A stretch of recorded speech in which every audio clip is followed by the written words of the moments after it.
Thank you so much for that generous introduction, Ross. And thank you so much, Dr. Athanasios, for having me here. And thank you all for being here this evening. It is a honor and a privilege to be here with you. And I'm grateful for you taking the time to be here with me today. As George previewed this evening, I'll talk about the research on the persistence and predictability of growth. And with this research, we're essentially standing on the shoulders of giants. In that the first paper that was published on this topic, we essentially sought to replicate out of sample. And over the course of this presentation, I'll be sharing the results of our out of sample replication with you. So before I launch into the slides themselves, perhaps I could start with a very simple exercise, and anyone who knows the answer can just shout it out. What's the next number in the series? 2, 4, 6, 8. Correct, right? We are primed to follow that pattern, and what happens is when we then extrapolate that to financial markets, right? And we see a company whose earnings have gone from 20 million, 40 million, 60 million, 80 million, we automatically assume that the next year's earnings will be 100 million, right? And we may even say that, oh, this company's growth went from 100%, in year one, up 50%, then up 33%, and then up 25%. So I'm going to conservatively assume a lower number, but assuming that is going from 80 million to 100 million of earnings. And I would argue, and I think our research will show that in financial markets, that is a fundamental flaw behind the valuation of high growth companies. Because even though you might say, okay, I'm conservatively assuming that it's going to go from 80 million to 100 million of earnings at a slower growth rate than before, there's a very real possibility that the next year's earnings, instead of being 100 million, are 90 million, right? Which is still growing, but not growing as fast as you had assumed. And when that happens, when it's growing but not as fast as you assumed, then you start to see, as George pointed out earlier, what's happening with NVIDIA, for example. Strong earnings, but not as high growth as people were assuming, and then the stock drops, right? The reality is we see this pattern over and over again in markets, and we think this is something that tends to be underappreciated as a reality of how markets function, particularly amongst the highest growth companies. So without further ado, to set the backdrop in terms of the academic evidence, so this started with the seminal paper in this field is the level and persistence of growth rates by Chan et al. And one of the co-authors here, Joseph Lakonishok, is one of the co-founders of a value firm, LSV Asset Management, based in Chicago. I also had the privilege of studying under one of his co-founders, Robert Vishney, in Chicago. And he brought a behavioral approach towards value investing, which I found incredibly valuable and formative, even if sometimes it would ruffle the feathers of my efficient market colleagues.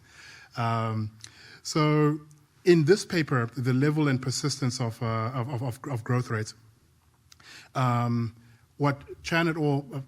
Find in this paper is that while some firms achieve spectacular growth, they are rare, and long-term earnings growth does not persist beyond what we would expect to see by chance, right? So that, which is a pretty striking finding. right? In that over the long term, your high flyers, their earnings growth, or the persistence of their earnings growth, is really indistinguishable from what we'd expect to see from random flips of a coin. Right. So our task was to take their study, which was based on data from 1951 through to 1997, replicate their methodology on the period after this. Their study came out in 2003, but based on data as of 1997, and we applied their methodology from 1997 through to 2022 to see whether anything changed over the subsequent 25 years. Now, obviously, in that period from 1997 through 2022, you had the rise of the hyperscalers and the large tech companies.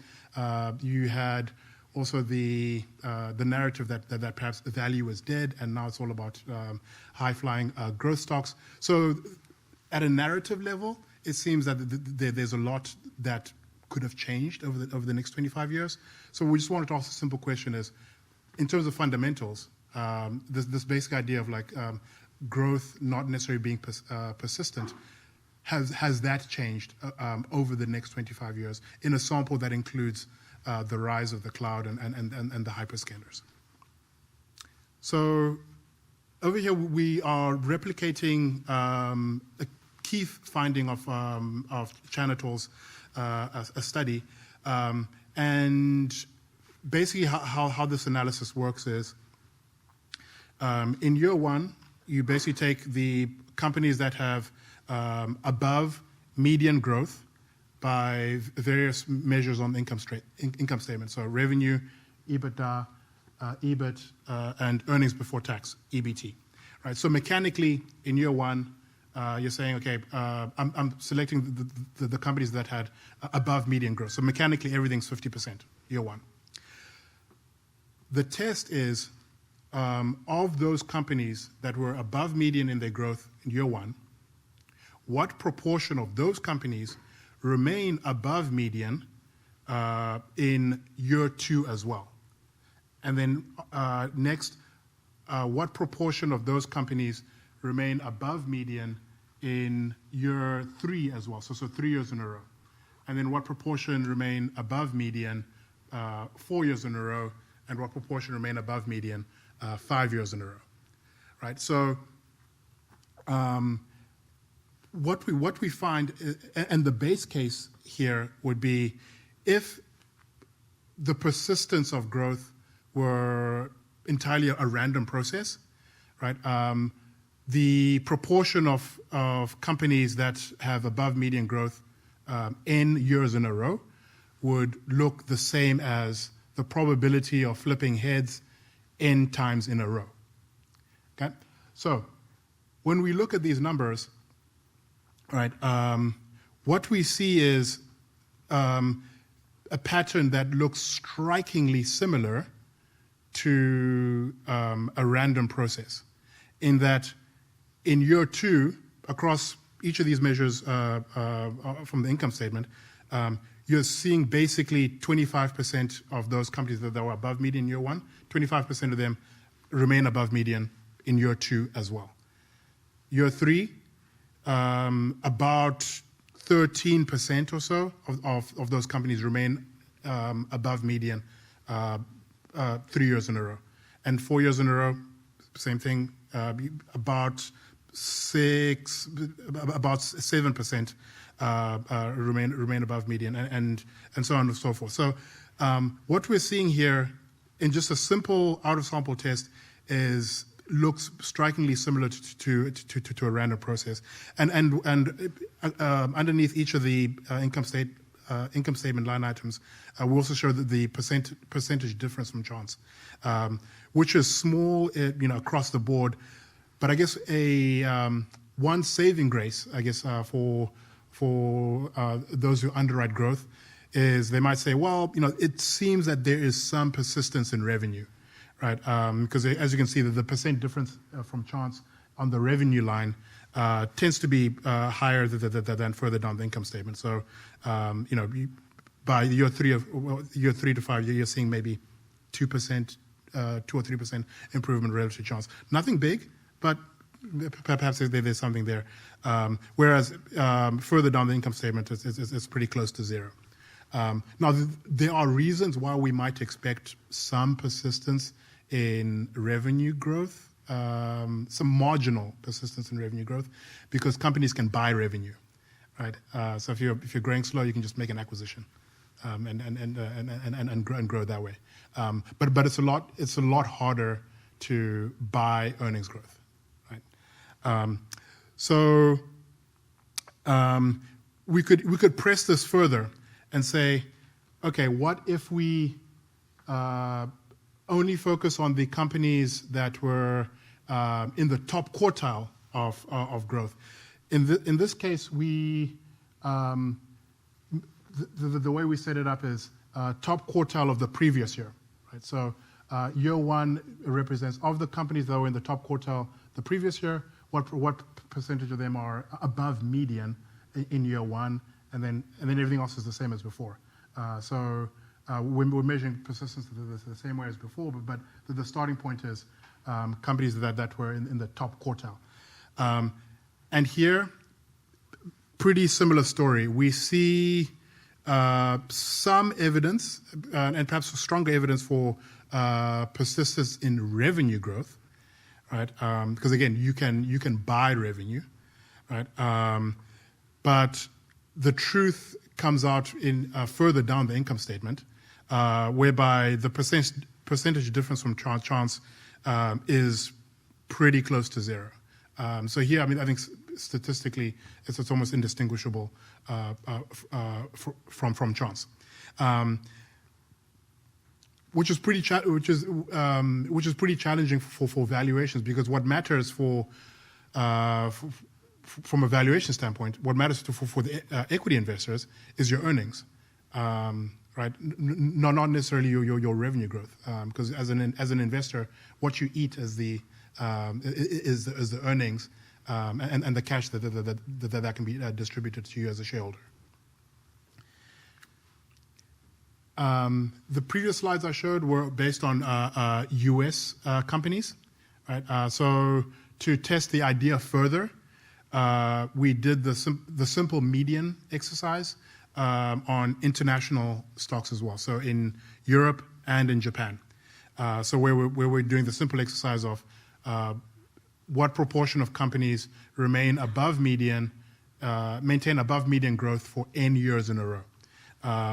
And this slide looks pretty much identical to the first slide I showed you, where there's some weak evidence for slight marginal persistence in revenue growth, but the profit line items are indistinguishable from chance.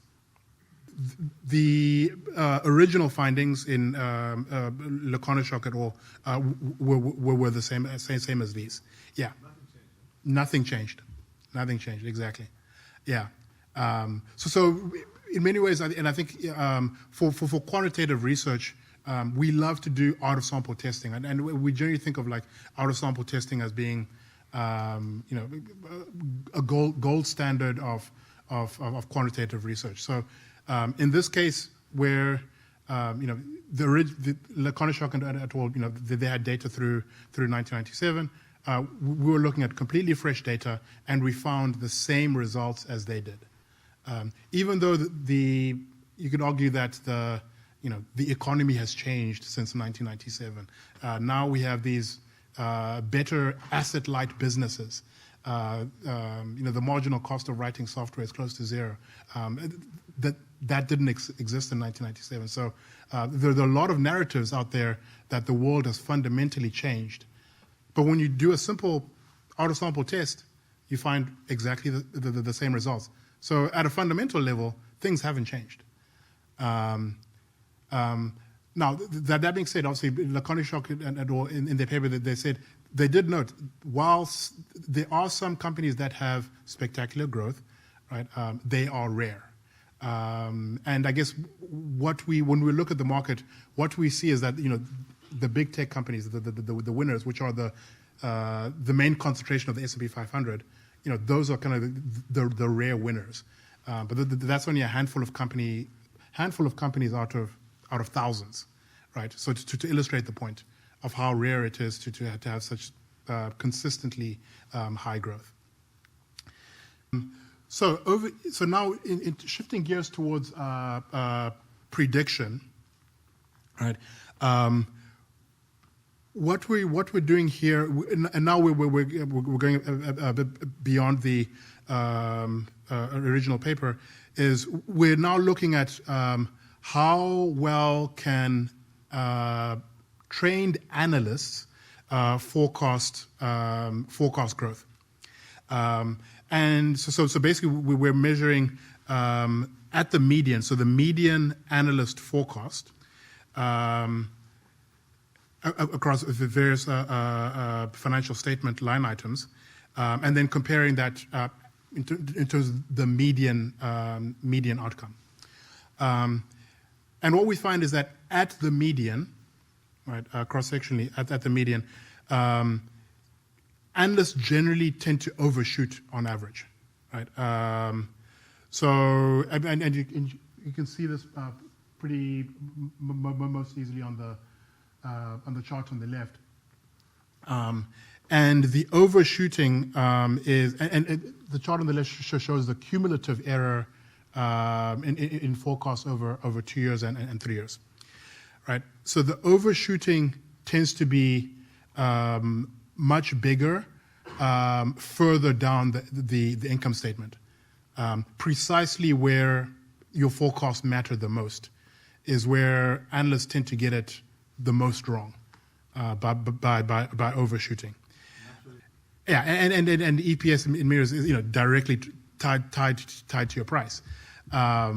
So that's a setup in that the forecast that should matter the most for your valuation and expected return is the one that analysts tend to be the most wrong on. Right? So much so that at the median for the average company, right? When you now look on the right, if you follow the row of actual growth, so actual 2-year growth or actual 3-year growth, you see that across the board is pretty close to 5 to 6% annualized, right? Among U.S. companies, right? So and that's pretty similar to nominal GDP growth, right? Right. So at the median for the average company, analysts would be more accurate just simply saying, oh, it's going to grow up at nominal GDP, and then call it a day. That's it. No need to do any more modeling. It's just going to grow at nominal GDP. If the average analyst did that, they would be much more accurate. Which is quite striking. Now, I guess in terms of some redemption for research analysts, is that, to be fair, analysts can separate the winners from the losers. And we can measure this in terms of, are analysts able to accurately sort the highest growers and separate those from the slowest growers, right? So in each matrix we compare, we form deciles of analyst forecasts, and then so we have quintiles of we sort companies into quintiles of the forecast, and then separately we also sort companies into quintiles of outcomes, right? So what you're seeing over here is the proportion of companies that fall into each bucket, right? Generally speaking, if you follow the diagonal, the largest, I guess, numbers, or the largest overlap is generally speaking where the forecast decile maps onto the outcome quintile. Sorry, it's a forecast quintile maps onto the outcome quintile. So the last 38%. So this says that the low forecast. So 30% of the low forecast have low outcome. Is this what? Correct, exactly. Yeah. So 38% of the low quintile forecast have actually end up being in the low quintile outcome. Exactly. And then similarly, 48% of the highest forecast quintile actually end up being in the highest quintile outcome of revenue. So the ends basically are the biggest numbers, right? In between are the smaller numbers. Yeah. So exactly. So analysts are better at identifying the extremes or sorting into the extremes. They have a slightly harder time in the middle, but even though even then in the middle, they're still doing better than the quintiles where they miss entirely. Because if you follow the rows, the largest number is usually where the forecast quintile maps onto the outcome. So at least generally speaking, analysts are able to do a decent job in terms of identifying, saying, "Hey, this looks like a high growth company or top quintile grower." And about half the time, when they forecast that something is a top quintile grower, it does end up being a top quintile grower. On revenue and also on below that on EBITDA, which obviously this is sorting into buckets, so it's not necessarily in terms of their point estimate. Right, so they're just saying that out of the universe of stocks, this company that I'm analyzing right now belongs in the top quintile of growth. So it's not about their point estimate, but just more in terms of their sorting into a bucket. So they do a decent job, at least in terms of sorting into the correct bucket. However, as we saw earlier, their forecast errors are bigger amongst your high growth firms, right? So, as I mentioned earlier, what we saw previously was just about sorting into buckets. It wasn't about the point estimate. So here now we're actually comparing quintiles of forecasts. Right, and measuring the point estimates of growth on average within each quintile, and comparing the average forecast of each quintile against the actual outcome, right? So, for example, in EBITDA, obviously, underneath annualized growth, you'll see that there's a 3-year estimate, and that 33% would be that in the 5th quintile, so the highest growers, analysts are expecting 33% annualized growth in EBITDA over 3 years amongst the highest flyers. But what ends up happening? In reality, those same companies they were correctly sorted into the highest growth quintile, right? By and large, at least half of them. But the actual growth is 19% annualized, right? And then when you measure this cumulatively, analysts will, at least on EBITDA, are overshooting by 68% cumulatively at the end of 3 years.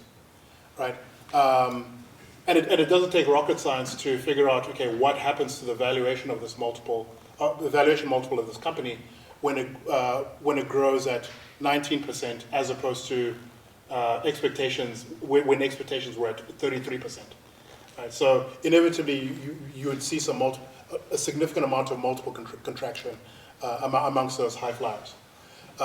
Whereas when we look at the slow growth companies, right, the difference between estimates, annualized estimates, and the actual outcome is smaller, right? So certainly smaller than amongst the high flyers, and obviously, and the cumulative error is smaller as well. So these are companies that you'd expect to be priced for low or no growth.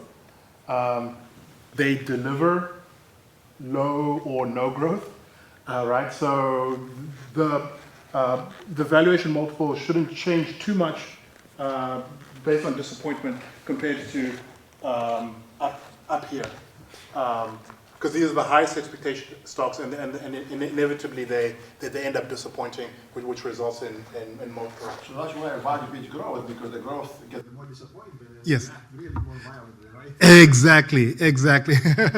That's exactly right. Yes. So with value companies, people are just the people who buy them aren't expecting much, right? They're just saying, it's not going to be. I don't expect you to deliver much, but sometimes you get positive surprises. Maybe the company is able to cut costs, or maybe they're able to open up a new line of business, and growth comes in perhaps close to nominal GDP, which results in multiple expansion, right? So. I think in value you could think of it as companies that perhaps under promise and at times over deliver. It would be a colloquial way to think about the value trade. So we've established that errors tend to be bigger amongst the highest growth companies, and then. Unfortunately, it gets worse because errors are also magnified further down the income statement, right? So previously we were looking at revenue and EBITDA, and now over here we're looking at EBIT and earnings before tax. So previously on EBITDA, in this column here, the highest flyers, the cumulative error was 68% for EBITDA. For EBIT, you see it's 115% cumulatively. After 3 years. For earnings before tax, 162% cumulative error. And this is the number that should matter most for your valuations. Right? Because after the tax man is done, this is what you get to eat as an investor. Right? And this is pretty much where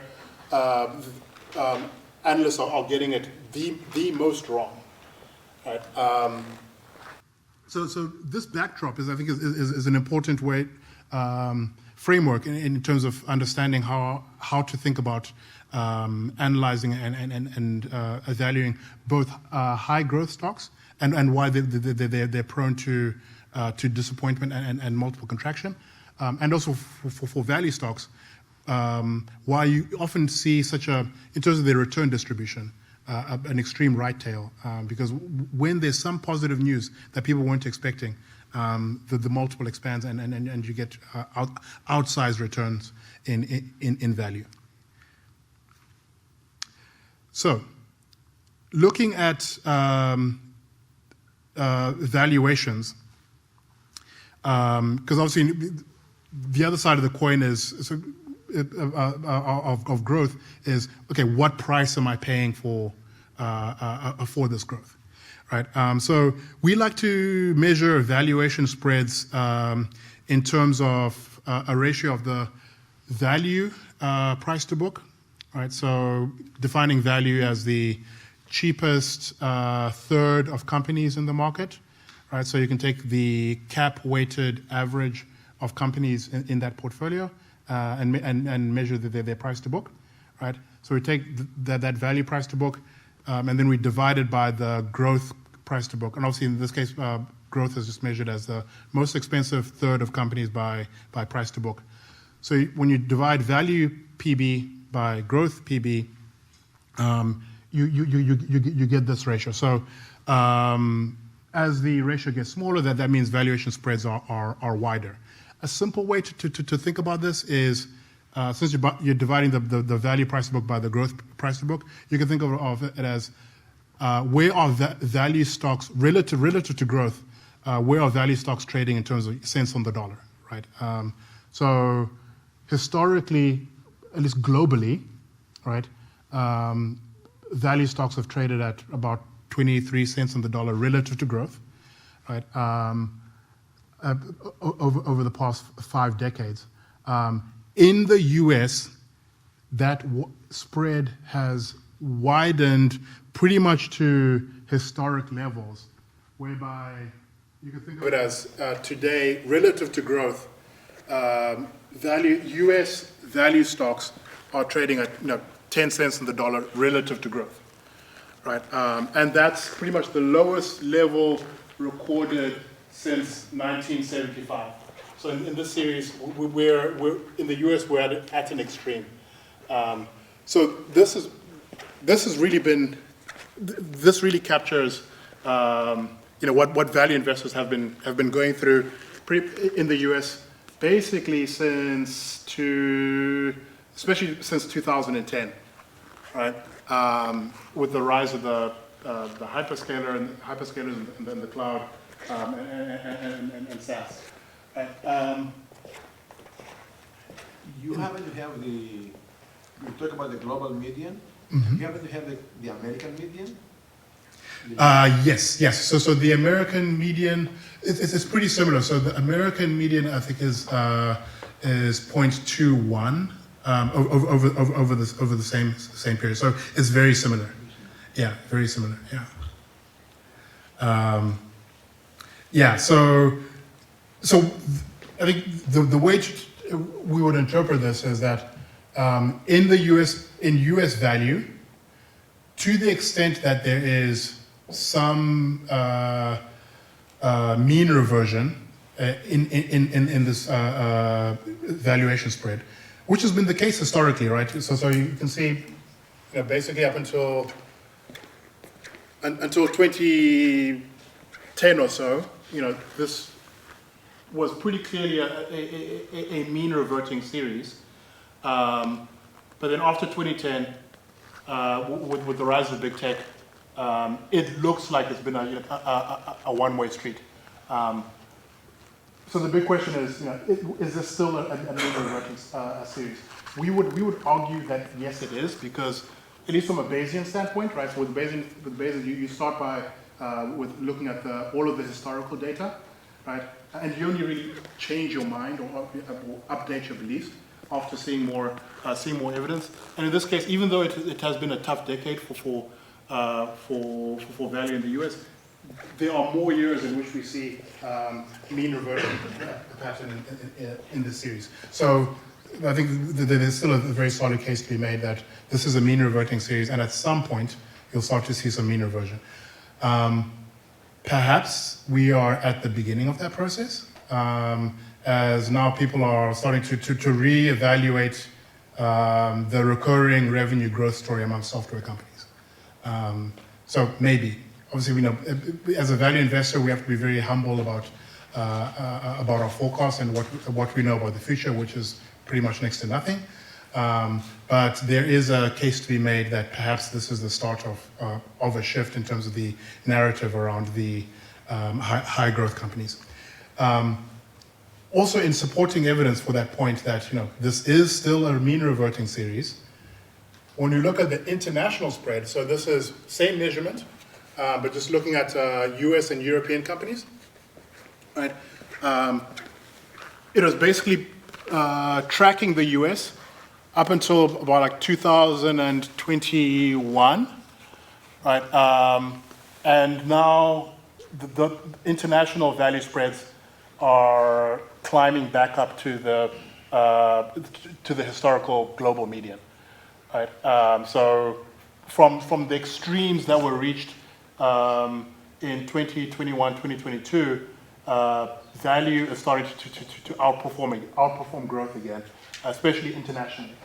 And you see that in the numbers. So if you download the factor premium data from Ken French's website, and you look at trailing performance of the HML, the value factor over the past 3-5 years, you'll see that globally value is positive. So past 3 years, 4% annualized value premium globally, right? And that's in large part due to what's happening internationally.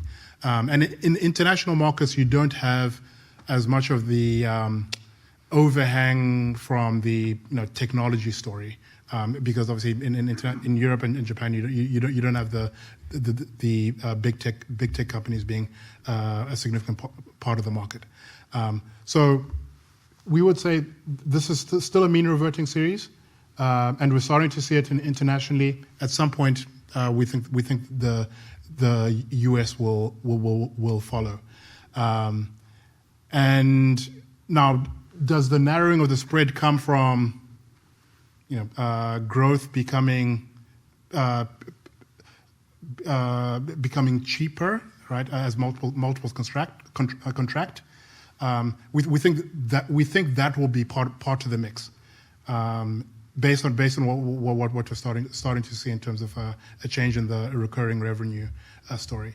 And obviously, some of it, as people reallocate potentially from growth back towards value, you'd also see some appreciation in or expansion in value multiples, hopefully. Canada too. The last 3 years, value has been growth by 30%. Mm-hmm. Exactly. Yeah. Exactly. Yeah. So I think outside of the US, we are seeing a pretty robust revival of the value factor, and quite clearly, this is early innings. There's still a lot of room to run because we are very far from the global median. Even if you look at the international median, it's pretty close to the global median of basically 0.2. So value stocks trading at 20 cents on the dollar relative to growth. So there's a lot of room to run going forward. So the short answer is you don't, in order to outperform in the future, you don't have to pay up for growth, which is not even persistent to begin with. You could get some pretty good multiple expansion from value based on where things stand today. Right. So with this, I can switch gears to give you a quick example of how we implement this research in a live portfolio. So at Verdad, I'm the Europe portfolio manager. So this is the strategy I spend most of my time on. So I'll walk you through how we implement this. So as an overview, right now we think Europe offers a very attractive setup in terms of quality on sale, effectively, right? So Europe in recent years has had a series of collisions. We can put it that way. COVID, the war in Ukraine, and then the resulting energy crisis, which then triggered inflation. Along the way, there was Brexit, right? So this has been a series of headaches, which have resulted in capital flight out of Europe, and really going towards the US, where investors were seeing growth, which then left a lot of high quality, well run businesses trading at value multiples, and that's what we're finding in Europe. So our focus is on very small companies, right? So our median company has 410 million of market cap, and 3/4 of our portfolio is in the smaller 5% of aggregate European market capitalization, right? So we're focusing really on the small and micro cap space. portfolio trades at 5 times EBITDA, and at the median, 0.7 times price to book, right? And not only are these companies cheap on an absolute basis, right? Obviously, as we showed earlier, they're cheap relative to growth within Europe. They're also cheap, obviously, and Europe as a whole is cheap relative to the US.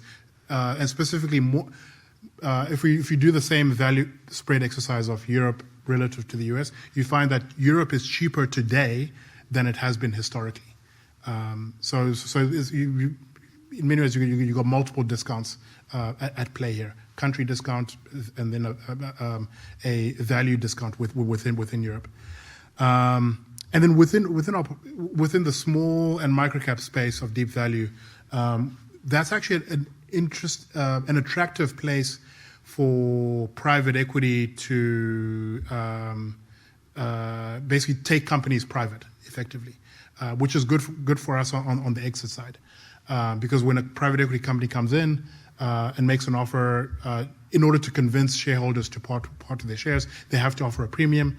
Typically, that premium is 30% above the closing share price. So being able to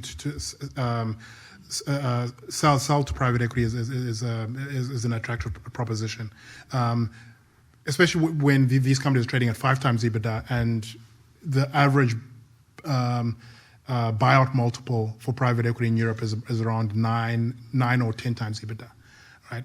So take privates make a lot of sense for them.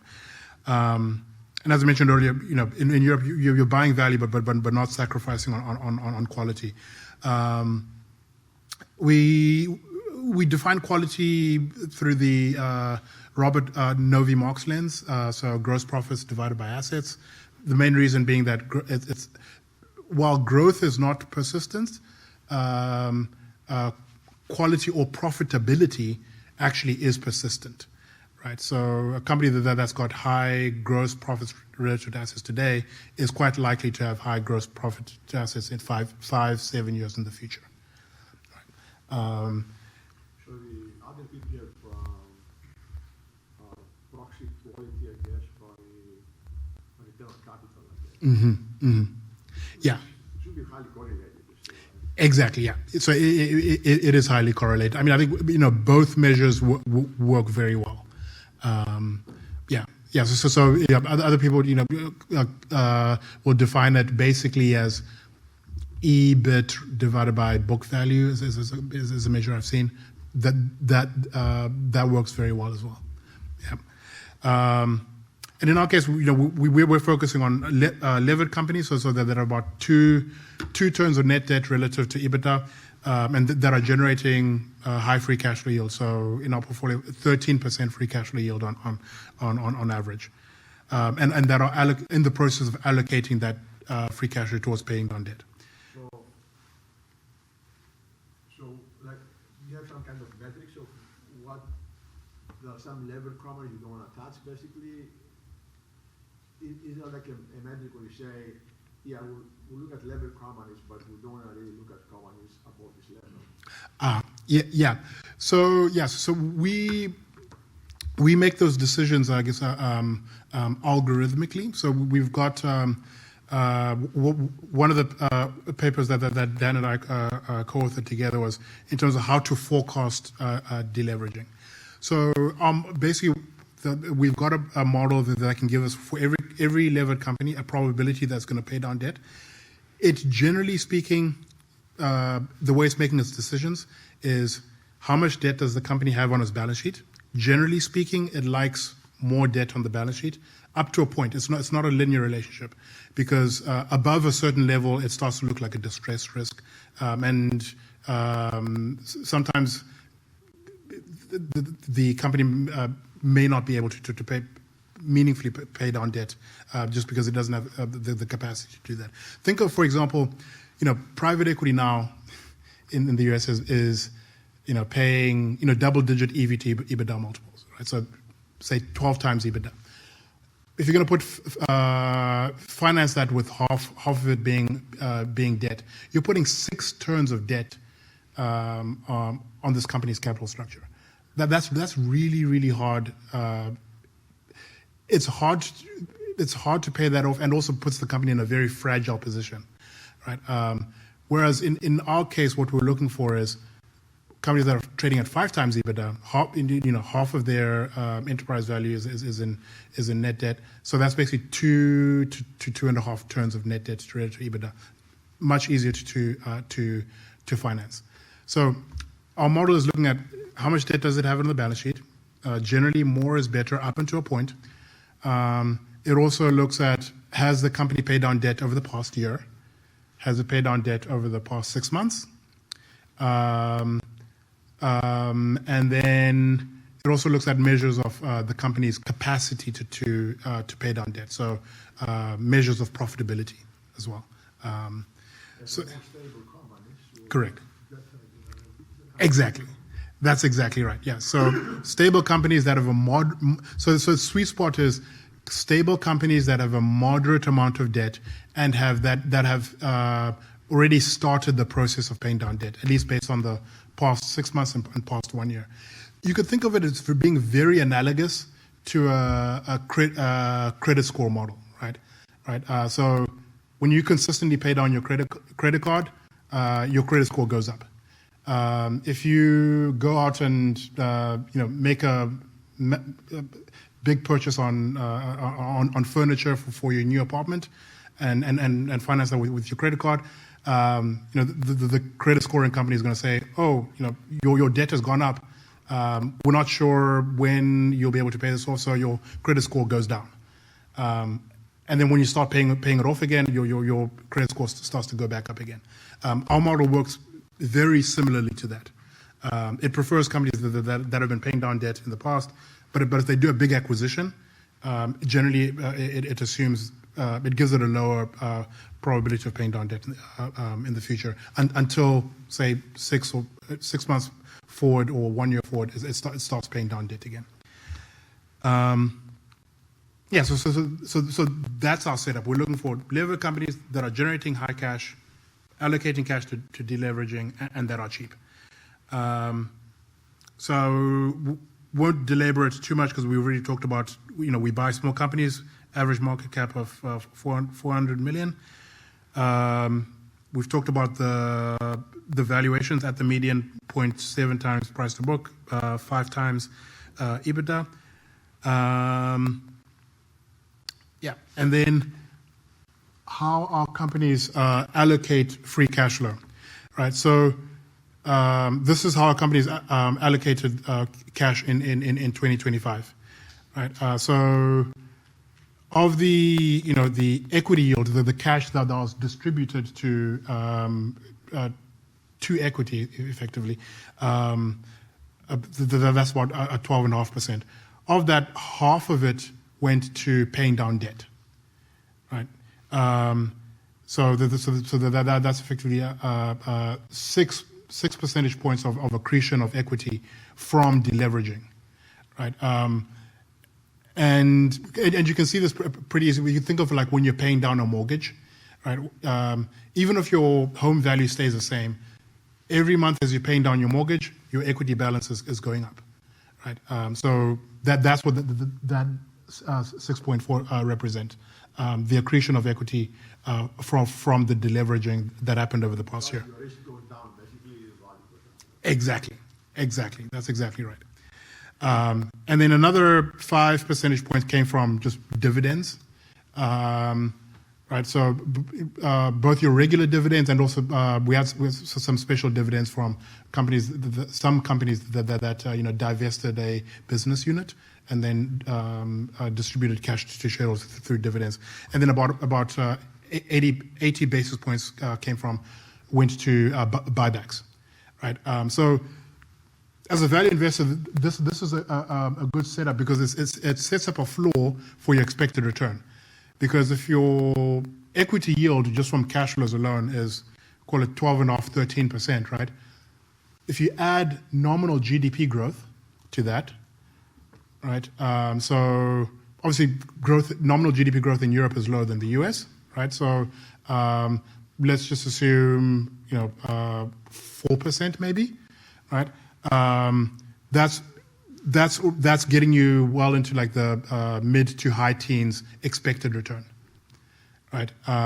Just from cash flows and average nominal GDP earnings growth, mid to high teens expected return, and that's before any multiple expansion, right? So we think of this as being a good framework for staying the course in value, because as markets fluctuate, your valuations change, but this is a pretty recurring process. And then when you add nominal GDP growth on there, your expected return, hovers around in the mid to high teens annualized. And with that, we'll open it up for questions.